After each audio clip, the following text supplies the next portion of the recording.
Okay, so share ko sa inyo 'to guys 'no, sa mga small content creator na katulad ko na nagkaroon ng vlog content sa kanilang Facebook page. So share ko sa inyo 'to guys 'no, kung paano matanggal ang vlog content at kung paano natin matukoy ang isang video natin na nagkaroon ng vlog content sa ating Facebook page. So mamaya ko lang papaliwanag sa inyo guys 'no, kung bakit tayo guys ay nagkaroon ng vlog content at kung paano natin maiwasan ang vlog content sa ating Facebook page. Okay?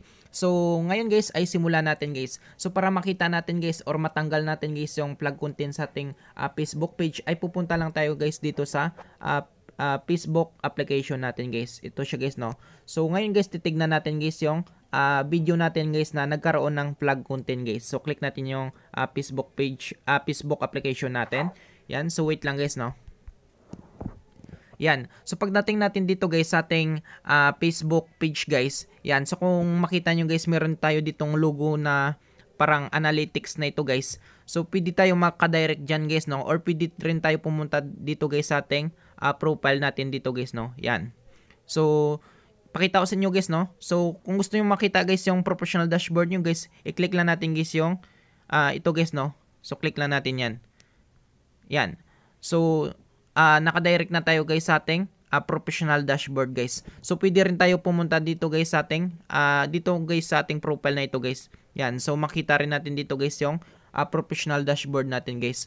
So i-click lang natin guys yung manage. Yan. Yan. So ito na yung lalabas guys. So nakadirect na tayo guys sa ating professional dashboard guys. Okay, so back tayo guys.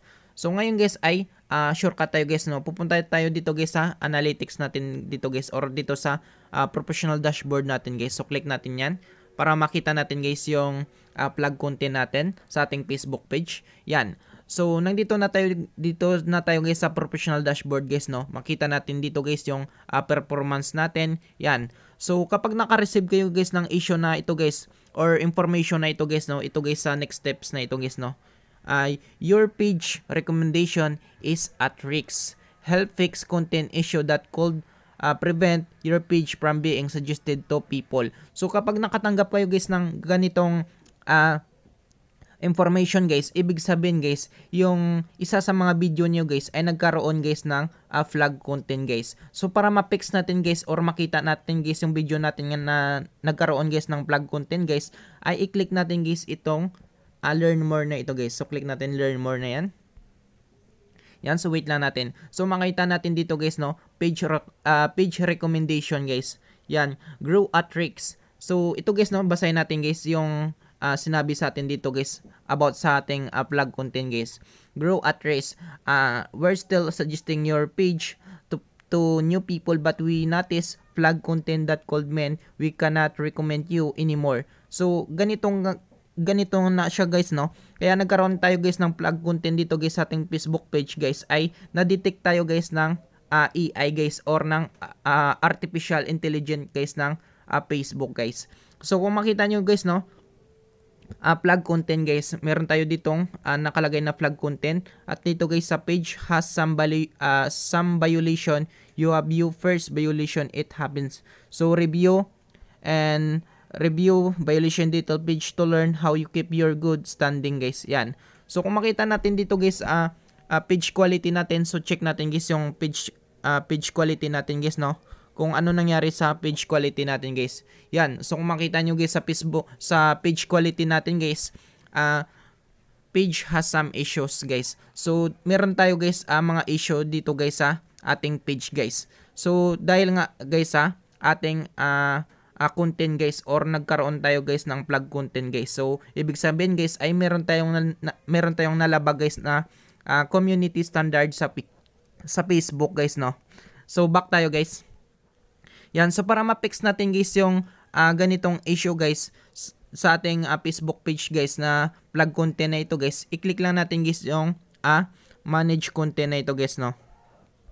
So click natin guys yung manage content para matukoy natin yung video natin na nagkaroon ng flag content guys.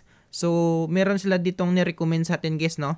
Suppose we want not to recommend the content that could keep your page from being suggested to people. So pwede nating i-delete guys no. Yan. So ituturo ko muna sa inyo guys no.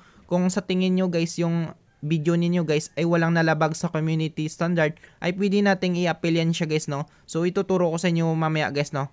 So ngayon guys, para makita natin guys yung video natin na nagkaroon ng flag content guys, ay i-click natin ito guys, no. I-click natin ito guys, ito yung arrow na ito guys, no. Yan, yung arrow na ito guys, ito.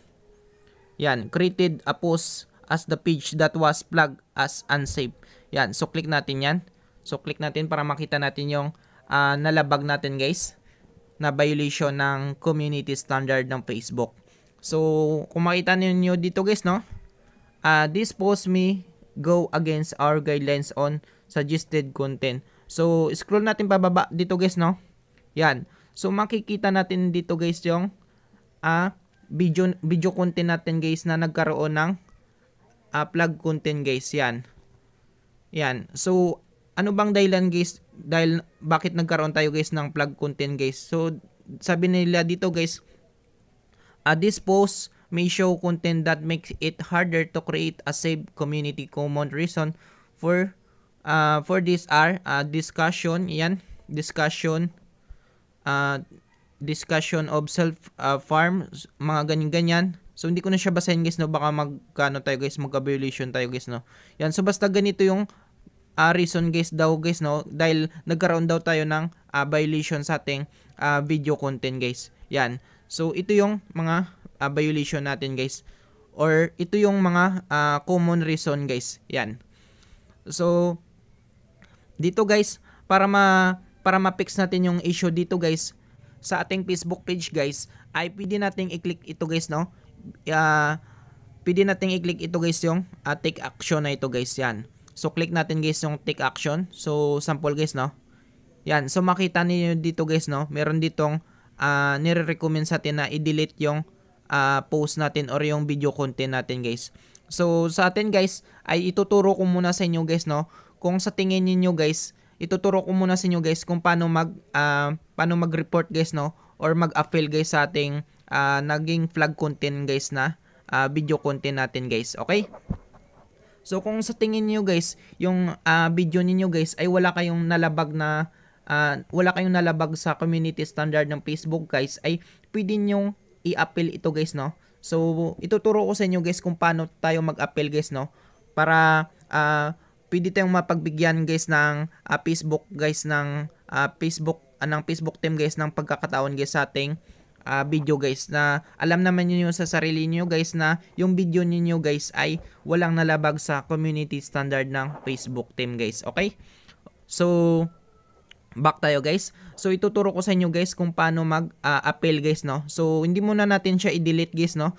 So pwede natin i-appeal to guys, no, kapag alam nyo guys na wala kayong nalabag sa community standard. So pwede niyo siyang i-appeal. So kapag alam naman niyo guys na meron talagang problema sa video niyo guys, so mas maganda guys, suggest ko sa inyo guys, ay i-delete na lang niyo guys, no, habang maaga pa guys, kapag alam naman niyo talaga guys na meron kayong nalabag sa community standard ng Facebook guys yung content niyo guys. Okay? So kapag alam naman niyo guys na wala kayong nalabag sa community standard, so pwede tayo mag-appeal guys, no. So back tayo. Yan, so back tayo. So back. Yan. So kung makita nyo guys, no, so i-click lang natin ito guys, no. Kung gusto nyong mag-appeal guys, punta lang tayo sa mismong natin guys, sa mismong video natin guys na nagkaroon ng violation guys. Yan. So i-click lang natin guys yung videos natin guys. Yan. So hanapin lang natin guys, no. Hanapin lang natin guys yung videos natin guys na nagkaroon guys ng issue guys, or naging nag-flag content guys. So ito siya guys, no. So makita natin guys, ito yung video content natin guys na nagkaroon ng flag content guys. So ngayon guys, para makapag-appeal tayo guys, ay pwede natin siyang i-appeal guys. So para makapag-appeal tayo guys, i-click natin guys yung video natin na ito guys. So click natin yan. Yan. Gaano ba ito? So post ko lang. So para makapag-appeal tayo dito guys sa video natin guys, kapag alam naman niyo sa sarili niyo guys na wala kayong nalabag sa community standard, ay pwede tayong makapag-appeal dito guys, no. So i-click lang natin yung tatlong button na ito. Yan. Tapos click natin guys yung click natin guys yung something went wrong para makapag-send tayo ng feedback or appeal natin guys. So click natin yan. So wait lang guys, no.